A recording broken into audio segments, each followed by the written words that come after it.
পুরনো প্রথা যে রান্না পুজো এসেছিলেন, কি বলবেন? এটা খুবই ভাগ্যের ব্যাপার। এই যে সিনেট বিশালাক্ষী তোলা, প্রায় 250 বছরের মায়ের মন্দির বিশালাক্ষী, তো প্রতি মঙ্গলবার ও শনিবার এখানে বিশেষ পুজো হয়। আজকে রান্না খাওয়ার বিশেষ ব্যবস্থা ছিল। হাজার হাজার ভক্তরা এসেছেন, গ্রামের সাধারণ মায়েরা, মানুষেরা, তাদের সঙ্গে আমার ইচ্ছা ছিল আজকে এসে সবার সঙ্গে প্রসাদ গ্রহণ করলাম। সুন্দর একটা মানে পবিত্র পরিবেশ এই মন্দিরকে কেন্দ্র করে, যেরকম গাছপালায় একটা শীতল আবহাওয়া, সেরকম সাধারণ মানুষ ভক্তের সঙ্গে ভক্তি নিয়ে এখানে এসে খাওয়া দাওয়া করছেন। বিশেষ পুজো, মন্দির দর্শন করলাম, মাকে প্রণাম করলাম। খুব সুন্দর পরিবেশ। দাদা, ওই যাদবপুর ক্যাম্পাসের মধ্যে রাম মন্দির ভাঙার মতো উস্কানিমূলক ডাক দিচ্ছে বলে অভিযোগ। বিশ্ববিদ্যালয় কি ধর্মীয় বিদ্বেষের কেন্দ্র পরিণত হচ্ছে? দেশের শান্তি সম্পত্তি নষ্ট করার চেষ্টা চলছে। এখন যাদবপুর ইউনিভার্সিটিটা এক প্রকার দেশ বিরোধীদের আখড়া হয়ে গেছে। ওখানে যে ধরনের পোস্টার লাগানো হয়েছে মাওয়ের ছবি দিয়ে আলাদা আলাদা করার ভারতের চেষ্টা চলছে, আমি যেটা পোস্টও করেছি, তার থেকে বোঝা যায় এই সমস্ত দেশ বিরোধীদের ঘাঁটি হয়ে গেছে। সেই জন্য আজকে টিএমসির নেতারা বাইরে থেকে বড় বড় ডায়লগ দিচ্ছেন। কেন ওখানে পুলিশ প্রশাসন গিয়ে এই সমস্ত যারা উৎপাত করছে তাদেরকে ব্যবস্থা নিচ্ছেন, আইনের আড়ালে নিয়ে আসছে না কেন আইনের সামনে? এটা না করতে পারলে যাদবপুরের মতো একটা ঐতিহ্যশালী প্রতিষ্ঠান নষ্ট হয়ে যাবে। সেটাই আমাদের চিন্তার বিষয়। রাজনীতি করুন সবাই, আর তারপরে মন্ত্রী গেলে মন্ত্রীকে ঘেরাও করা, মারা, রাজ্যপালকে, কেন্দ্রীয় মন্ত্রীকে আক্রমণ করা, এটা কী ধরনের ইনস্টিটিউট, কী ধরনের ছাত্র তারা, যারা গায়ে হাত তুলে মন্ত্রী, তারপর নাটক করছে, গাড়ির নিচে বসে কি চাপা দিয়ে দিচ্ছে, তোকে গাড়ির তলায় যেতে কে বলেছে?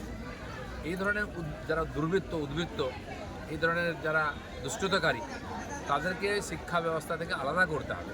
কিছু লোকের জন্য ইউনিভার্সিটি বদনাম হচ্ছে, পশ্চিমবঙ্গ বদনাম হচ্ছে। জেলায় জেলায় এবং বাংলাতেও মন্দির ভাঙা হচ্ছে, হিন্দুরা আক্রান্ত হচ্ছে, অভিযোগ করছে খুব বিরোধী দলনেতা। ভোট রাজনীতি করতে সাম্প্রদায়িক তাস খেলছে তৃণমূল। তোষণের মাসুল গুনছে কি নিরীহ ভোটাররা? বাংলাকে প্রথম থেকে বলে আসছি আমি যে পশ্চিমবঙ্গকে পশ্চিম বাংলাদেশ তৈরি করার চক্রান্ত মমতা ব্যানার্জি করছেন। বাংলাদেশি এজেন্টদের আর সিমি জামাতের লোকেদের এখানে শেল্টার দিচ্ছেন। এখন তো ওখানে যারা আন্দোলন করছে তারাও ঢুকে পড়ছে এখানে। রোহিঙ্গা অনুপ্রবেশকারীরা আগের থেকে আছে, এরাই দাপিয়ে বেড়াচ্ছে, জায়গায় জায়গায় জমি জায়গা দখল করে জোর করে বসে যাচ্ছে। আর হিন্দু তীর্থস্থান মন্দিরকে অপবিত্র করা হচ্ছে, ভাঙা হচ্ছে। দুর্গা পুজো, কালী পুজো, সরস্বতী পুজোতে মূর্তি ভাঙা হয়েছে। এটা অতি সাধারণ ঘটনা হয়ে গেছে। মানে পশ্চিম বাংলাদেশ বানানোর পুরো প্ল্যান সেটা এখন বাস্তবায়িত করা হচ্ছে। হুজুরে ভোটার নিয়ে গোটা বাংলা সহ সংসদে সরব হয়েছে তৃণমূল, অথচ দিল্লি নির্বাচন কমিশনের কাছে যাচ্ছে তৃণমূল।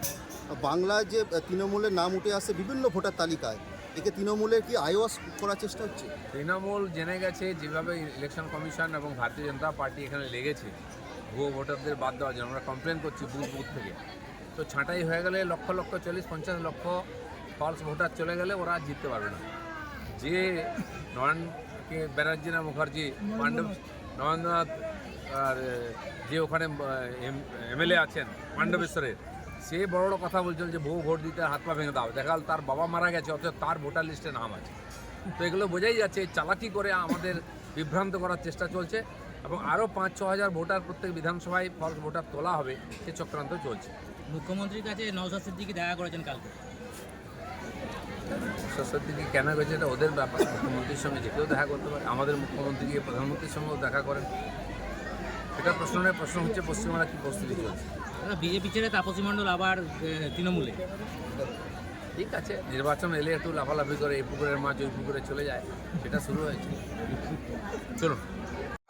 বিজেপির যে উত্থানটা হয়েছিল, কিন্তু বর্তমানে দেখা যাচ্ছে যত সময় এগোচ্ছে তত কিন্তু বিজেপির কিছুটা হলো কিন্তু পায়ের তলা মাটি নরম হচ্ছে। ইলেকশন আসছে, দেখবেন বিজেপি আছে, বিজেপির ভোটার, বিজেপির ক্যাডার সবাই আছে, সবাই মিলে লড়াই করবে। পশ্চিমবঙ্গের মানুষ এখানে পরিবর্তন চাইছেন, দিল্লির মতো, এখানেও তাই হবে। কলকাতা মুরলীধন যে আপনার যে অফিস, সেই অফিস আবার স্বমহিমায় ফিরে আসছে, কেনটা? মুরলীধর সেন লেনের অফিস আমাদের কাছে একটা ঐতিহাসিক স্মৃতি জড়িত। ডাক্তার শ্যামাপ্রসাদ মুখার্জি আমাদের স্রষ্টা, যিনি ওখানে বসেছেন। ওখান থেকে জনসংঘ থেকে শুরু হয়েছে পার্টি চলে, ওটা এখনও আছে। সেটা আমাদের কাছে প্রেরণার জায়গা। পার্টির পার্টি বড় হয়েছে, কাজের সুবিধার জন্য বিভিন্ন জায়গায় অফিস নেওয়া হয়, কিন্তু এখনও সেই 6 নম্বর মুরলীধর সেন লেন আছে। সেখান থেকে কি কোনো মানে নতুন লড়াই হবে, সমীকরণ? ওটা আমরা ছাড়ছি না, ওইখান থেকে পার্টি জিতবে। আচ্ছা, আরেকটা বলছি, রাজ্য সভাপতি কবে ঘোষণা হবে? সেটা আমি বলতে পারবো না, নাড্ডাজি বলতে পারবো। বলছি দাদা, আজকে পানিহাটির চেয়ারম্যানকে পদত্যাগ করার নির্দেশ দিয়েছেন এবং ববি হাকিম ফোন করেছিলেন, তিনি নাকি জানিয়েছেন যে মুখ্যমন্ত্রী মমতা বন্দ্যোপাধ্যায়ের ইচ্ছা আপনি পদত্যাগ করুন, দুর্নীতির অভিযোগ উঠেছে ওনার বিরুদ্ধে। আর ইচ্ছা, দুর্নীতি ধরতে গেলে তো সমস্ত চেয়ারম্যানকে পদত্যাগ করতে হবে, মেয়রকেও করতে হবে, কিন্তু করবে কি? লোক দেখানোর জন্য একজনকে গড়িয়ে নাই, তাহলে পার্টি উঠে যাবে, সব বাঁচতে গেলে তো গাঁ উজাড় হয়ে যাবে। এটা টিএমসি আজকাল, দুষ্টতাকারী, সমাজ বিরোধী, চোর, সব টিএমসিতে। তেমন গুলি বন্দুক চলছে, খুন খারাপি হচ্ছে নিজেদের মধ্যে, অন্যের বাইরের লোককে লাগতে হচ্ছে না। তো সেই জন্য আজকে পার্টিটা এরকম অবস্থায় আছে, মানুষও বুঝে গেছে, তাই 26-এর অপেক্ষায় আছে সবাই। বলছি আজকে এখানে এলেন, দেখলেন, কথা বললেন, কি বলবেন? এখানে প্রায় 170টা পরিবার আছে যারা সেই সময় বামফ্রন্ট আমলে যাদেরকে জমি দেওয়া হয়েছে, এখানে পাট্টা দেওয়া হয়েছে, পাট্টার কাগজ তাদের হাতে আছে, ওরা জানেই না কোথা থেকে পাট্টা নাকি আর ক্যান্সেল হয়ে গেছে। তাই এখানে জোর করে পুলিশ পাঠিয়ে জমি দখল করার চেষ্টা চলছে, ওনারা বাধা দিচ্ছেন। আমরা বলেছি 40 বছর ধরে আপনারা এখানে বসতি করেছেন, জমি ভোগ করছেন, আপনাদের অধিকার আছে, কাগজ আপনাদের কাছে আছে, ছাড়বেন না। বাকি কোর্টে লড়াই চলবে।